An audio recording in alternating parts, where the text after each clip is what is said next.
Airport police station हुदूद में दिन ब दिन चोरी की वारदातों में इजाफा देखा जा रहा है। सांगवी के अलावा एक ही दिन में 4 मकामात पर चोरी की वारदातें पेश आईं। नामालूम चोरों ने 3 दुकानें और एक स्कूल में चोरी की वारदात अंजाम देकर हजारों रुपए की मालियत का सामान चोरी किया। बताया जा रहा है कि सांगवी में सभी दुकानदारों ने मामूल की तरह अपनी दुकानें बंद की थी। इस दौरान चोरों ने रात में चक्रधर मोबाइल शॉपी, सेवा इलेक्ट्रॉनिक एंड मशीनरीज, अस्पताल और स्कूल की इमारत में भी चोरी की वारदात अंजाम दी।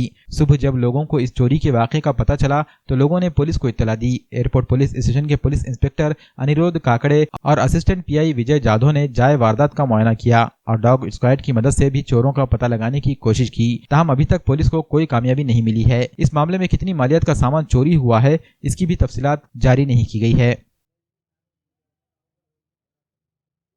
मोटर रिवाइंडिंगचे मी मोटर नवीन विक्रीचा व्यवसाय आहे. काय एक मोबाईल गेला आहे, शिल्लक रक्कम गेली आहे. किती रक्कम किती? 5-7 हजार रुपये होते.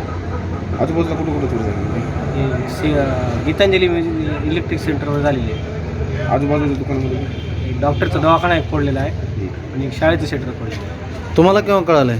सकाळी पोलीस आलते का इथे? हो, पोलीसवाले आले. श्वान पथक आलं तर ते फिंगरप्रिंट्सवाले आले. काय सापडलं? काहीच नाही. श्री चक्रधर मोबाइल शॉप का नाम है। मैं सवेरे आया दुकान पे तो दुकान फटे वाला दिख रहा है मेरे को। चेक करने के बाद पुलिस को फ़ोन लगाया। पुलिस अभी आके चेक करें। फिंगरप्रिंट एक्सपर्ट आए थे, डॉग स्क्वाड आए थे। तो कुछ मिला क्या? कुछ नहीं मिला। क्यों, क्या हुआ? खाली दुकान में जो सामान गया वही उन्हें चेक करें, मिला कुछ भी नहीं उसमें। क्या गया? कैश गए 70,000, मोबाइल गए कस्टमर के, DVR गया।